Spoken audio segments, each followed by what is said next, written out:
அண்மை செய்தி. பட்டியலின மக்களுக்கு உள் இடஒதுக்கீடு வழங்காமல் திமுக அரசு துரோகம் செய்திருப்பதாக பாமக தலைவர் அன்புமணி தெரிவித்திருக்கிறார். மேலும் விவரங்களோடு இணைகிறார் செய்தியாளர் ராஜேஷ். வணக்கம் ராஜேஷ், விவரங்கள். வணக்கம்.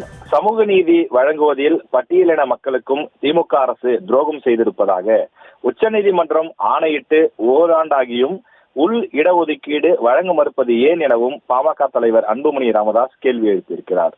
இந்தியாவில் பட்டியலின மக்களில் சமூக ரீதியாகவும் கல்வி ரீதியாகவும் பொருளாதார ரீதியாகவும் பின்தங்கிய நிலையில் இருக்கக்கூடிய மக்கள் தொடர்ந்து அதே நிலையில் இருக்கிறார்கள்.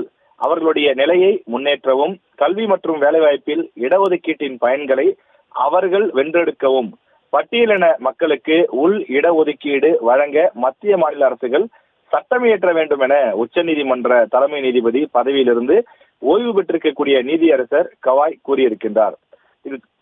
இது தொடர்பான உச்சநீதிமன்ற தீர்ப்பை பெரும்பாலான மாநிலங்கள் செயல்படுத்தியுள்ள நிலையில் அத்தீர்ப்பை திமுக அரசு சற்றும் மதிக்காதது கண்டிக்கத்தக்கது என்றும் அவர் குறிப்பிட்டிருக்கிறார்.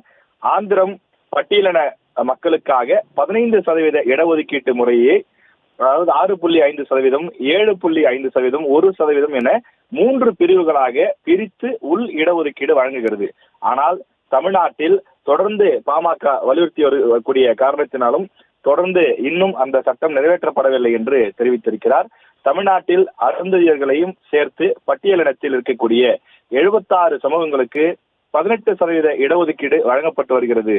அவர்களில் பெரும்பான்மையான சமூகங்களுக்கு இன்னும் முழுமையான இடஒதுக்கீடு கிடைக்கவில்லை என்றும் அன்புமணி குறிப்பிட்டிருக்கிறார்.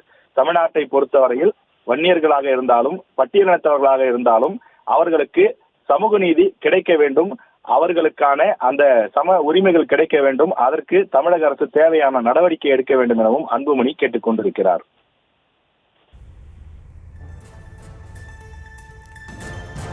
விவரங்களுக்கு நன்றி ராஜேஷ்.